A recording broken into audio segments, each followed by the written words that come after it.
Let's kick things off with fact number 1. Can you even picture Naruto without Sasuke? Believe it or not, in the earliest drafts of the series, Sasuke wasn't even part of the story. It wasn't until Kishimoto spoke with one of his editors about the overall direction of Naruto that the idea came up to give Naruto a rival. That conversation is what ultimately led to Sasuke's creation. Number 2. Sasuke's name has a deeper connection to the Naruto world than most realize. He was named after Sasuke Sarutobi, the father of the third Hokage.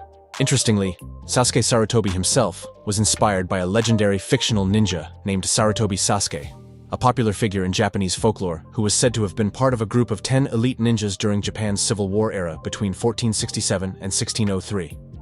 Number 3.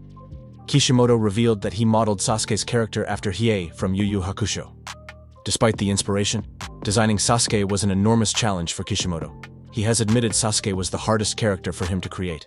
Sasuke's original look was extremely elaborate, with multiple accessories, necklaces, and ties wrapping around his arms and legs.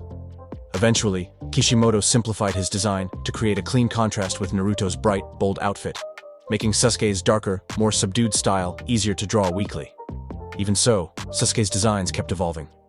During the Chunin exams arc, Sasuke temporarily sported a new outfit featuring several belts around his arms and legs, but the intricate design proved too time-consuming, so Kishimoto switched him back to a simpler look. Over time, however, Kishimoto admitted that Sasuke actually became one of his favorite characters to illustrate.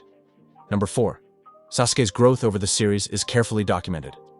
At the start of Naruto, he stood at 150 centimeters, around 4 feet 11 inches. By the time of Shippuden, roughly 2.5 years later, he'd grown to 168 centimeters, about 5 feet 6 inches. In the last, Naruto the movie, he's shown at an impressive 182 centimeters, almost 6 feet tall, meaning Sasuke grew over 31 centimeters in 7 years. Number 5. Sasuke's clan name, Uchiha, carries a clever meaning. It's another way of pronouncing Uchiwa, a type of traditional Japanese paper fan, the same fan that serves as the clan's iconic symbol. These fans are often used to intensify flames, which is a subtle nod to the Uchiha clan's mastery of fire-style jutsu. On a deeper level, I personally think it also reflects the clan's nature. The more emotional and passionate they become, the stronger they grow, much like fanning a flame until it blazes hotter. That emotional intensity even ties into the evolution of their Sharingan, which gains tomoe as their emotions deepen. Maybe I'm reading too much into it, but it's a fitting connection. Number 6. One thing that really sets Sasuke apart culturally is his lack of honorifics. In Japanese culture, it's common to use respectful suffixes like chan, kun, sama, senpai, or sensei. Yet Sasuke almost never uses them, except with his parents, Itachi, and other Uchiha clan members. You'll never hear him call Kakashi, Kakashi-sensei, or Orochimaru, Orochimaru-sama, which in Japanese culture would actually be considered pretty disrespectful. Coming in at number 7, let's talk about Sasuke's weapon of choice, the Chokuto. This straight, single-edged Japanese sword dates back to before the 10th century, and while it looks impressive, it doesn't carry any special abilities of its own. It's strongly implied that Orochimaru gifted this blade to Sasuke, which makes sense given their history. Unlike Orochimaru's legendary Kusanagi sword, one of the famed 3 legendary blades, Sasuke's sword is relatively simple.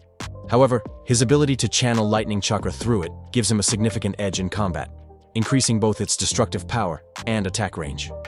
At number 8, here's one that's pretty straightforward. Sasuke's favorite pastimes are training and taking long walks. This is something we see emphasized in the closing chapter of Naruto, where he leaves the Hidden Leaf Village to embark on a journey of self-discovery that lasts months, if not years. As for his favorite foods, Sasuke enjoys omusubi, okaka, and tomatoes, while he dislikes natto and sweets. It's safe to assume he stocks up on some of these preferences during his travels. Moving on to number 9, Sasuke is ambidextrous, capable of using both hands with impressive skill. He typically performs punches and his signature Chidori technique with his left hand while wielding his sword in his right. An interesting detail that further confirms, this is when the Sage of Six Paths asked Sasuke to raise his dominant arm. He lifted his left hand, indicating he's actually left-handed by nature. Finally, at number 10, Sasuke stood out as a prodigy at the academy. He scored the highest marks in ninjutsu, taijutsu, and genjutsu, but those stellar grades were offset by his low scores in teamwork and assertiveness. This balance is part of why he was ultimately placed in Team 7 alongside Naruto and Sakura. The pairing makes sense, considering Naruto's weaknesses filled in the gaps where Sasuke excelled, creating a dynamic team despite their clashing personalities. Sasuke's difficulty with cooperation stems from his traumatic past and his singular focus on revenge, specifically, his well-known obsession with killing a certain someone. And there you have it. That wraps up this list of fun facts about Sasuke Uchiha. Hopefully you learned something new about one of the most iconic characters in the Naruto universe.